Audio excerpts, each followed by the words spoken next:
I want to tell you a truth that most people spend their entire lives trying to avoid. No one is coming. No one is coming to save you. Not your boss, not your friends, not the economy, not the government. And no, not even that fleeting feeling of motivation you chase. But here's the twist, that's not bad news, that's freedom. Because the moment you truly accept that no one is coming, you stop waiting, and you start becoming. Waiting is the silent killer of potential. Most people don't fail with a loud explosion. They fail quietly, almost invisibly, by waiting for confidence to show up, waiting for the perfect plan to fall from the sky, waiting for someone else's approval, waiting for the right time that never seems to arrive.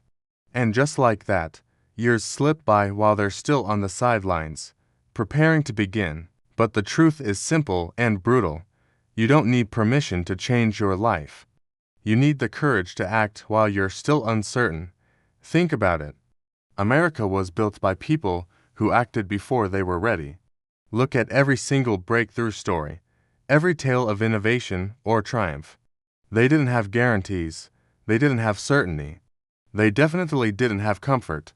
What they had was conviction. This country, and life itself, rewards those who move forward even when conditions are imperfect. Opportunity doesn't respond to hesitation, it responds to relentless effort. And that brings us to the most dangerous enemy of all, the one wearing a friendly face. Comfort. Comfort doesn't feel dangerous.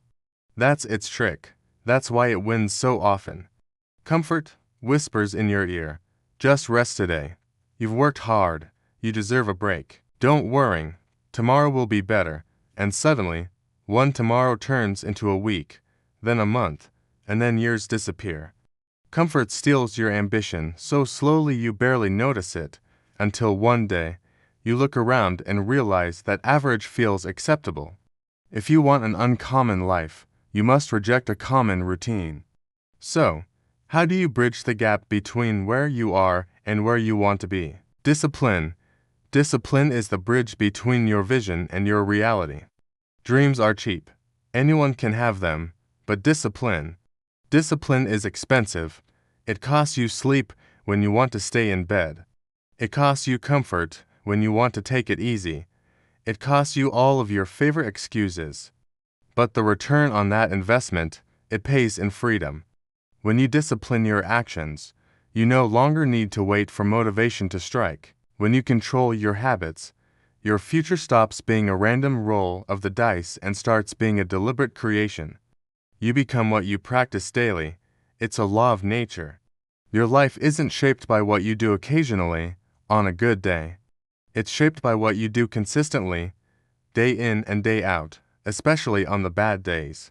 If you consistently practice avoidance, you become weaker. If you consistently practice making excuses, you become stagnant. But if you consistently practice discipline, you become unstoppable. It's the small, seemingly insignificant actions repeated daily that build massive, life-altering outcomes. This is how real, lasting change actually happens. Now, let's talk about fear. You're going to feel it. In fact, fear is a sign that you're on the right path. Fear doesn't mean stop. Fear means you're growing. Fear shows up when you start raising your standards for yourself. It shows up when you risk embarrassment to try something new. It shows up when you begin to outgrow your old identity and step into a new one. So, if you feel that knot of fear in your stomach, good. It means you're no longer hiding. Courage is not the absence of fear. Courage is taking action despite it. And while you're taking that action, you have to pay attention to the most important conversation you lines ever have, the one inside your own head. Your inner voice is either building you up or breaking you down. There's no in between. If you're constantly telling yourself, I'm so far behind, I always fail at this, that's not good enough, guess what? Your actions will follow that script. You'll prove yourself right. But when you consciously shift that inner dialogue to something more powerful, like I'm learning, I'm improving with every step, I show up, no matter what, everything changes. You don't rise to the level of your goals. You fall to the level of your self-image. Build a strong one. Here's another hard truth. Success is boring. And that's why most people quit. Real progress is quiet. It's the early mornings when no one is watching. It's the unseen effort, the extra rep, the final paragraph. There's no applause. There's no immediate recognition. Most people quit because success doesn't feel exciting at first. They expect fireworks, but all they get is the monotonous grind. But that boredom is the price of mastery. If you can stay consistent when nothing feels special, when no one is cheering you on, that's when you win. So many people believe they need to feel confident before they can start. It's the other way around. Action creates confidence. You don't feel confident, then start a business. You start the business, and through solving problems and getting small wins, confidence follows. Every repetition in the gym builds your belief. Every step on a run reduces your doubt. The fastest way to destroy fear and build genuine self-belief is movement. Get in motion. Finally, take a hard look at your environment. It's either fuel or it's friction. Who do you listen to? What content do you consume? What kind of behavior is considered normal in your circle? Your environment trains you daily, whether you like it or not. If making excuses is normal, then making progress will feel awkward and uncomfortable. But if discipline and growth are normal, then progress will feel natural. You can't expect a world-class output if you have mediocre inputs. Change your inputs, and your outputs will change automatically.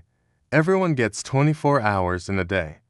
The richest person, the most successful person, the person you admire, they have the same 24 hours you do.